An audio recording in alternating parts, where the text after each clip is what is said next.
ನೀವು IPOಗೆ ಅಪ್ಲೈ ಮಾಡಿದೀರಾ ಅಥವಾ ಮಾಡಬೇಕು ಅನ್ನೋ ಆಸೆ ಇಟ್ಕೊಂಡಿದ್ದೀರಾ, ಆದ್ರೆ ಅಲಾಟ್ಮೆಂಟ್ ಆಗುತ್ತೋ ಆಗಲ್ವೋ ಅನ್ನೋ ಭಯ ನಿಮಗಿದೆನಾ? ಅಥವಾ ಯಾವಾಗ್ಲೂ ಅಪ್ಲೈ ಮಾಡಿದಾಗ ಜಾಸ್ತಿ ಅಲಾಟ್ಮೆಂಟ್ ಆಗೋ ಚಾನ್ಸಸ್ ಸಿಗ್ಲಿ ಅನ್ನೋ ಆಸೆ ನಿಮಗಿದೆನಾ?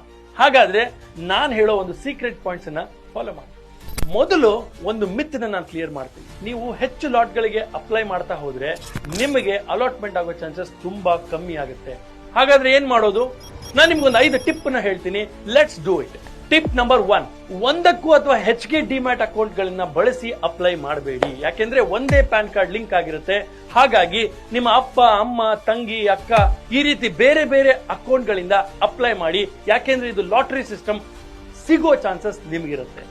ಟಿಪ್ ನಂಬರ್ 2, ಯಾವಾಗ್ಲೂ ಕಟ್ ಆಫ್ ಪ್ರೈಸ್ ನಲ್ಲಿ ಅಪ್ಲೈ ಮಾಡಿ. ಯಾಕೆಂದ್ರೆ ಹೈಯರ್ ಪ್ರೈಸ್ ಗೆ ಅಪ್ಲೈ ಮಾಡಿದಾಗ ನಿಮ್ಗೆ ಸಿಗೋ ಚಾನ್ಸಸ್ ಜಾಸ್ತಿ ಇರುತ್ತೆ. ಕಡಿಮೆ ಪ್ರೈಸ್ ಕೊಟ್ರೆ ನಿಮ್ಗೆ ಸಿಗೋ ಚಾನ್ಸಸ್ ಕಮ್ಮಿ ಇರುತ್ತೆ. ಟಿಪ್ 3, ತಡ ಮಾಡಬೇಡಿ, ಮೊದಲನೇ ದಿನಾನೇ ಅಪ್ಲೈ ಮಾಡಿ.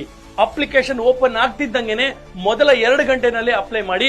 ನಿಮಗೆ ಜಾಸ್ತಿ ಚಾನ್ಸಸ್ ಇರುತ್ತೆ ಅಲಾಟ್ಮೆಂಟ್ ಆಗುತ್ತೆ. ಟಿಪ್ ನಂಬರ್ 4, ಝೀರೋದ, ಗ್ರೋ, ಅಪ್ಸ್ಟಾಕ್ ಈ ರೀತಿಯ ದೊಡ್ಡ ದೊಡ್ಡ ಕಂಪನಿಗಳ ಅಕೌಂಟ್ ನಿಮ್ಮ ಹತ್ರ ಇದ್ರೆ ಸುಮಾರು ಜನ ಅಪ್ಲೈ ಮಾಡ್ತಾ ಇರ್ತಾರೆ.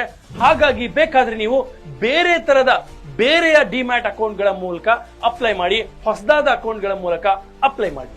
Tip number 5, UPI payment use ಮಾಡದಿರಿ, ನೆಟ್ ಬ್ಯಾಂಕಿಂಗ್ ನ ಯೂಸ್ ಮಾಡಿ. ನೆಟ್ ಬ್ಯಾಂಕಿಂಗ್ ಇಂದ ಮಾಡಿದಾಗ ಸಕ್ಸಸ್ಫುಲ್ ಅಲಾಟ್ಮೆಂಟ್ ಪರ್ಸೆಂಟೇಜ್ ಜಾಸ್ತಿ ಇದೆ. ನಾನು ಹೇಳಿರೋ ಎಲ್ಲಾ 5 ಪಾಯಿಂಟ್ ಗಳನ್ನ ನೆನಪಿಟ್ಕೊಂಡು ನೆಕ್ಸ್ಟ್ ಟೈಮ್ ಅಪ್ಲೈ ಮಾಡಿ. ಖಂಡಿತ ನಿಮಗೆ ಸಿಗೋ ಚಾನ್ಸಸ್ ಸಿಕ್ಕಾಪಟ್ಟೆ ಜಾಸ್ತಿ ಇರುತ್ತೆ. ನಮ್ಮ ಎಲ್ಲಾ ಅಪ್ಕಮಿಂಗ್ ವಿಡಿಯೋಸ್ ನ ಫಾಲೋ ಮಾಡಕ್ಕೆ ಕೆಳಗಿರೋ ಲಿಂಕ್ ಮೇಲೆ ಕ್ಲಿಕ್ ಮಾಡಿ, ಸಬ್ಸ್ಕ್ರೈಬ್ ಮಾಡಿ ಹಾಗೂ ಫಾಲೋ ಮಾಡಿ.